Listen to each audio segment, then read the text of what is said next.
नमस्कार, आप देख रहे हैं एनएमएफ न्यूज। मैं आपके साथ शबनम। यूनुस कभी भी इस्तीफा देकर भाग सकते हैं और बांग्लादेश में तख्ता पलट की खबर 24 घंटे के अंदर कभी भी आ सकती है।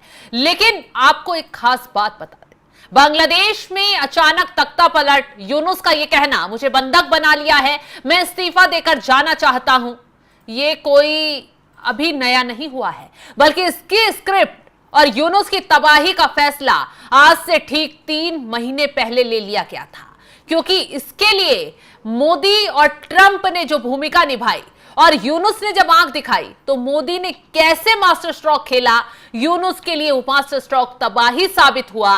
कैसे बांग्लादेश में फिर से तख्ता पलट की तस्वीर देखने को मिलेगी, इसके लिए आपको 3 महीने पहले की जो तस्वीर सामने आई थी, जो बातचीत हुई थी, पहले वो बताते हैं। दरअसल प्रधानमंत्री मोदी 3 महीने पहले डोनाल्ड ट्रंप से मुलाकात करने खुद अमेरिका पहुंचे थे, जहां दोनों नेताओं की बहुत ही गर्मजोशी से बातचीत हुई, दोनों नेताओं की मुलाकात हुई। लेकिन इस दौरान सबसे अहम मुद्दा प्रधानमंत्री मोदी की तरफ से बांग्लादेश को लेकर उठाया गया। प्रधानमंत्री मोदी ने उठाया मुद्दा यह था कि बांग्लादेश में हिंदुओं पर अत्याचार हो रहा है, हिंदुओं को निशाना बनाया जा रहा है, हिंदुओं के साथ उनके मंदिरों को तोड़ा जा रहा है, उनको खदेड़ा जा रहा है, उनको जेलों में भरा जा रहा है। तबाही बांग्लादेश में मची हुई है।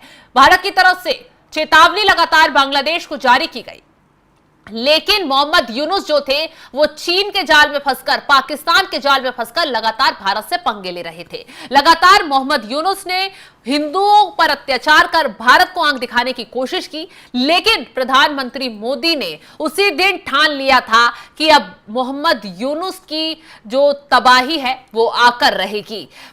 जिसके बाद जब इस चर्चा बांग्लादेश के को लेकर प्रधानमंत्री मोदी ने ट्रंप से की, तो डोनाल्ड ट्रंप की तरफ से साफ कहा गया कि जो 3 महीने के अंदर आप बांग्लादेश के मुद्दे को खुद इसमें हल कर लीजिए, इसमें हम कोई भूमिका नहीं निभाएंगे, ये भारत का आंतरिक मसला है, भारत खुद ही इसको झेल लेगा। ये सब प्रधानमंत्री मोदी और अमेरिका के राष्ट्रपति डोनाल्ड ट्रंप की मुलाकात के महज 3 महीने बाद हो रहा है। बांग्लादेश में जब से सत्ता का तख्ता पलट हुआ, जब से मोहम्मद यूनुस भारत के खिलाफ साजिश रचने की कोशिश में जुटे थे। यही नहीं, देश में हिंदू समुदाय के खिलाफ हो रही हिंसा पर भी उन्होंने अंकुश नहीं लगाया, जिसका भारत ने कड़ा विरोध जताया। प्रधानमंत्री मोदी ने इस साल अमेरिका की जब यात्रा की, डोनाल्ड ट्रंप से बांग्लादेश के हालातों पर चिंता जाहिर की थी, जिसके बाद ट्रंप ने भारत को खुली छूट दे दी थी और 3 महीने के अंदर बांग्लादेश की यूनुस सरकार घुटने टेकने को मजबूर हो रही है। प्रधानमंत्री मोदी इस साल फरवरी में ही अमेरिका में ट्रंप से मुलाकात करने पहुंचे थे। इस दौरान द्विपक्षीय बैठक के बाद अमेरिकी राष्ट्रपति डोनाल्ड ट्रंप ने बांग्लादेश संकट में अमेरिका के किसी भी हस्तक्षेप को खारिज कर दिया था। बैठक के बाद ब्रीफिंग के दौरान पत्रकारों ने इस मसले पर सवाल पूछा था कि बांग्लादेश में चल रही स्थिति पर अमेरिका की क्या भूमिका है। इस पर ट्रंप ने जवाब देते हुए कहा था, हमारा डीप स्टेट की कोई भूमिका नहीं है, ये कुछ ऐसा है जिस पर प्रधानमंत्री लंबे समय से काम कर रहे हैं और सैकड़ों सालों से काम कर रहे हैं। मैं इसके बारे में पढ़ रहा हूं, मैं बांग्लादेश को पीएम मोदी पर ही छोड़ता हूं। अब समझने की बात यह है कि यूनुस के इस्तीफे की बात कैसे सामने आई। दरअसल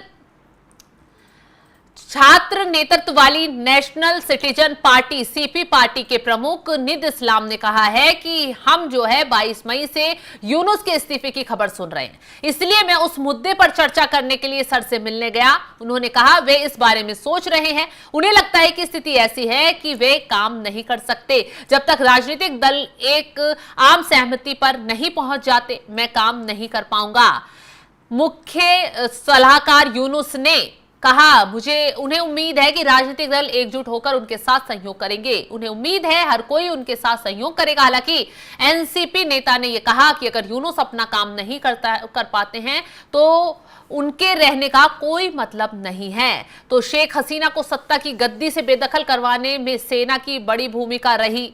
अब इसी सेना से यूनुस सरकार को बड़ी चेतावनी मिल रही है। ढाका ट्रिब्यून के मुताबिक सेना प्रमुख जनरल वकार ने कहा है, बांग्लादेश की सेना कभी भी किसी भी ऐसी गतिविधि में शामिल नहीं होगी जो संप्रभुता के लिए हानिकारक हो, ना ही किसी को ऐसा करने की अनुमति दी जाएगी। किसी भी कार्रवाई में राष्ट्रीय हित सबसे पहले आना चाहिए। जो कुछ भी किया जाएगा वे राजनीतिक सहमति से गाइडेड होना चाहिए, सेना प्रमुख यूनुस ने साफ मैसेज दिया था। अब सोचिए कि जब बांग्लादेश में इतनी खिचड़ी पक रही है, वहां की जो कुछ पार्टियां बची हैं, हालांकि कुछ को इन्होंने बैन कर दिया है, शेख हसीना की पार्टी को भी बैन कर दिया है ताकि वो चुनाव न लड़ पाए और इनके खिलाफ ना खड़ी हो पाए, क्योंकि उनका जो प्रभाव है वो बांग्लादेश में अच्छा खासा है। तो साजिश के तहत यहां से शेख हसीना को भगाया गया और कुर्सी को इन्होंने हथियाया।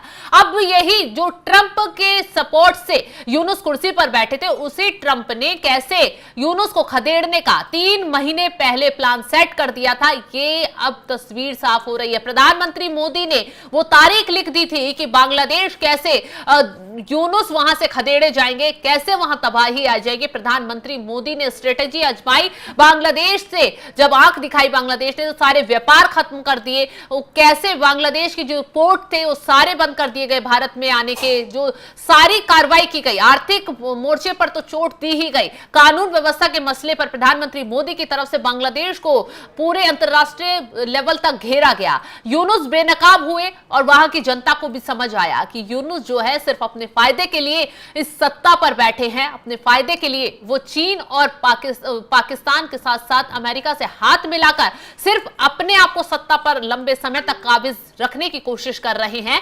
लेकिन ना तो वो जनता के हित में सोच रहे, ना वो यहां पर जो सेना के कार्य हैं उसमें दखल देकर अपने आप को एक पावरफुल बनाने की कोशिश कर रहे थे। हालांकि सेना ने ही अब यूनुस की कमर तोड़ना शुरू कर दिया है। यूनुस के जो फैसले हैं, जो प्रोजेक्ट हैं, उनका खुलकर विरोध कर दिया है। साफ कहा है कि अब जो है बहुत हो गया, यहां लोकतंत्र स्थापित होना चाहिए, यहां कानून व्यवस्था जो है वो बनी रहनी चाहिए, इसके लिए यूनुस को इस्तीफा देना पड़ेगा। हालांकि डोनाल्ड ट्रंप की तरफ से भी उधर दबाव बनाया गया, कॉरिडोर को लेकर बांग्लादेश ने ट्रंप के आगे घुटने टेके, जो कि म्यांमार के जो रोहिंग्या हैं उनको बसाकर, उनको आतंकी बनाकर उनका इस्तेमाल जो अमेरिका गलत तरीके से कर सके, उसको लेकर अमेरिका ने चाल खेली यूनुस के जरिए, यूनुस को ही मोहरा बनाया। लेकिन जब यहां आर्मी खड़ी हुई बांग्लादेश की, वो समझी तो उन्होंने ना सिर्फ यहां की जनता ने विरोध किया उस कॉरिडोर का, बल्कि आर्मी ने भी उसे ब्लडी कॉरिडोर बोलकर यूनुस को जो है पूरा इतिहास पढ़ा दिया कि कैसे कैसे क्या उन्होंने किया, कैसे बांग्लादेश को बर्बादी की राह पर खड़ा किया और कैसे जो देश उसका सहयोग कर रहे थे, जिनके बलबूते पर बांग्लादेश बना, उन्हीं को ही यूनुस ने आंख दिखाकर बांग्लादेश के लिए तबाही खड़ी की। यही वजह है कि अब मोदी का जो 3 महीने पहले का मास्टर स्ट्रोक है वो अब काम आया और 3 महीने के अंदर ही यूनुस की कुर्सी हिलती हुई दिखाई दे रही है। बांग्लादेश में फिर से तख्ता पलट वाले हालात नजर आ रहे हैं। फिलहाल जिस तरीके से प्रधानमंत्री मोदी ट्रंप से मिलकर आए, ट्रंप ने मोदी को खुली छूट दी, उसके बाद बांग्लादेश में जो 3 महीने के अंदर तबाही आई, उसको लेकर आप क्या सोचते हैं, क्या राय रखते हैं, कमेंट कर अपनी राय जरूर बताएं और तमाम खबरों के अपडेट के लिए आप हमारे साथ जुड़े रहें। नमस्कार।